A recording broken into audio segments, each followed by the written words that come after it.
নমস্কাৰ নিউজৰ বাতৰিলৈ স্বাগতম জনাই ষ্টুডিঅ'ৰ মজিয়াত মই উৎপল দাস চাহক আজিৰ সংবাদ অসমখনি যে প্ৰকৃত শংকৰ আজানৰ দেশ সেয়া প্ৰমাণ কৰিলে মৌবন্ধা এৰাতলীৰ ৰহিদাস সমাজ আৰু মুছলমান সমাজখনে চাহক আমাৰ এই বিশেষ প্ৰতিবেদন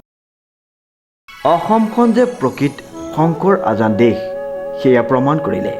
মৌবন্ধা এৰাতলীৰ ৰহিদাস সমাজ আৰু মুছলমান সমাজে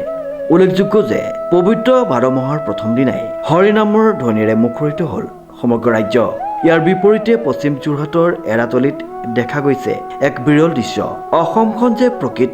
শংকৰ আজান দেশ সেয়া প্ৰমাণ কৰিলে মৌবন্ধা এৰাতলীৰ ৰহিদাস সমাজ আৰু মুছলমান সমাজখনে ভাদ মাহৰ পবিত্ৰ প্ৰথম দিনটোতেই উপেন ৰহিদাসে দান দিয়া 3 কঠা মাটিত নিৰ্মাণ হ'বলগীয়া নামঘৰৰ লাইখুঁটা স্থাপন কৰা হয় য'ত মণিকূটৰ খুঁটা দান কৰে ৰহিদাস সমাজখনে আৰু লাইখুঁটাটো দান কৰে মৌবন্ধাৰ ৰিজু হুছেইনে মৌবন্ধা এৰাতলীৰ এই ইতিবাচক চিন্তাক এতিয়া ভিন্নজনে আদৰণি জনাইছে শুভ উদ্বোধনী নামঘৰ হৈছে ই সঁচাকৈ প্ৰশংসনীয় বিষয় আৰু শলাগ ল'বলগীয়া বিষয় সকলো একগোট হৈ প্ৰথমতে আমি উপেন ৰহিদাসক ধন্যবাদ জ্ঞাপন কৰিব বিচাৰিছোঁ তেখেতে আগন্তুক ইয়াত ভাগৱত পাঠ কৰিছিলে সেই ভাগৱত যেতিয়া পাঠ হৈছিলে তেতিয়া আমাৰ মুছলমান সমাজৰ লোকক তেখেতে নিমন্ত্ৰণ কৰিছিলে আমি ইয়াত আহিছিলোঁ উপস্থিত হৈছিলোঁ তেখেতৰ এই মিলাপ্ৰীতি যিটো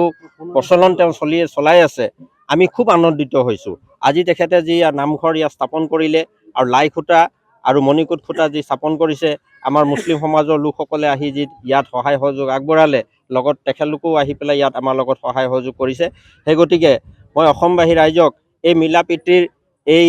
ভাৱটো যাতে সকলো মনত যাতে জাগৃত হৈ উঠে আৰু এই শংকৰদেৱ আৰু আমাৰ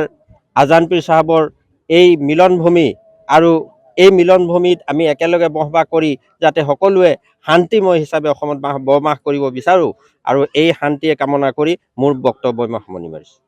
1 তাৰিখ বহাগ মাহ আপোনাৰ ভাদ মাহত যি আমাৰ নামঘৰ স্থাপনৰ কাৰণে দুটাকৈ খুঁটা স্থাপন কৰা হ'ল এই সকলোখিনি বক্তাই কৈ গৈছে মই বিশেষকৈ এটাই কথা ক'বলৈ বিচাৰিছোঁ সকলো ধৰ্মতে ভগৱানক পাবলৈ হ'লে ভগৱানক ভয় কৰিব লাগে ভয় কৰিলে ভগৱানক পোৱা যাব আজি মই ৰাতিপুৱা ইয়াত দেখিছোঁ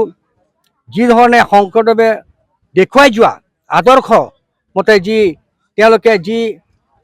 কামভাগ আগবঢ়াইছে যিমান ভয়ে ভয়ে আগবঢ়াইছে যে ভগৱানে আমাক দেখি আছে এনেকুৱা এটা পৰিস্থিতি যে এনেকৈ কৰিছে যে কিবা ভুল হৈ যাব নেকি ইমান সৱধানে কামবিলাক কৰিছে সঁচাই মই বৰ মুগ্ধ হৈছোঁ খুব ভাল লাগিছে এনেকুৱা এটা পৰিৱেশ যাতে আমি আনকালেও পাই থাকোঁ মোৰ সেই আশাৰে মোৰ বক্তব্য সামৰণি মাৰিছোঁ তাকে আজি মই যেতিয়া কালি মোক নিমন্ত্ৰণ দিবলৈ গৈছিল আজি প্ৰায় 4টামান জেগাত মোৰ নিমন্ত্ৰণ আছিল তেতিয়া লাই খুঁটা বুলি ক'লে তেতিয়া মই ফাৰ্ষ্ট দায়িত্ব ইয়াতে আহিলোঁ আৰু ইয়াত আহি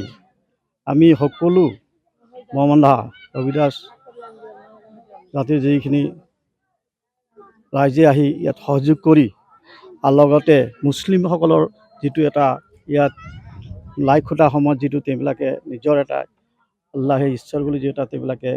গাইছে বিৰাট ভাল লাগিলে এই মিলাপ্ৰীতিটো যেতিয়া আমাৰ থাকিব তেতিয়াহ'লে ঈশ্বৰ আল্লাহ তেৰি নাম চবকো সন্মতি দে ভগৱান ওপৰত বক্তাই কৈ গৈছে এই কথাকেইটা যদি আমি মানি চলিম তেতিয়া আমাৰ পৰা কেতিয়াও মনত ভেদাভাৱ নাথাকিব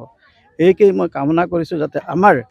আমি যেতিয়া পথখিনি দেখাই যাম তেতিয়া আমাৰ উঠি অহা যুৱক যুৱতীও যাতে আমাৰ একতা দোলেৰে এক মন হৈ থাকিব আৰু শ্ৰীমন্ত শংকৰদেৱে এই বস্তুটো কৈ গৈছে যাৰ কাৰণে তেওঁ লাই খুঁটাৰ নামত এটা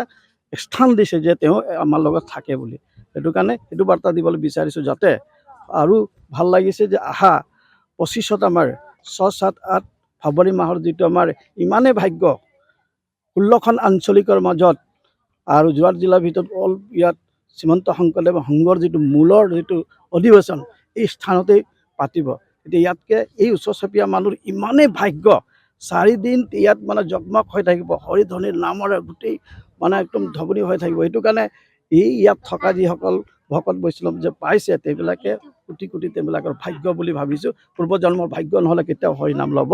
নোৱাৰে শ্ৰীমন্ত মাধৱ বৰুৱাৰ ৰিপৰ্ট নিউজ নাও